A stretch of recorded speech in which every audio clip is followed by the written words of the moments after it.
আল্লাহ কয় বান্দারে ঈমান আর আমল লইয়া যদি কবরে আসতে পারোস ওয়াদা দিলাম প্রত্যেকটা জান্নাতীকে আমি ইউসুফ নবীর মতো সুন্দর বানায়া দিব। এই ইউসুফ নবী কত সুন্দর জানো?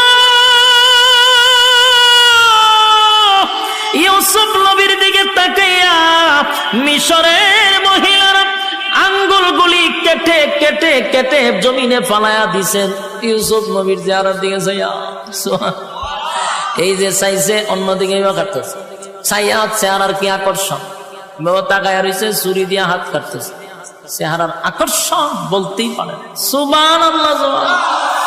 এমন সুন্দর চেহারা জান্নাতের ভিতরে প্রত্যেকটা জান্নাতীকে আমার আল্লাহ দিবে। তাহলে জান্নাতের ভিতরে প্রত্যেকের চেহারা থাকবে ইউসুফ নবীর মতো সুন্দর। আল্লাহ অর্ধেক পৃথিবীর সৌন্দর্য ইউসুফ নবীর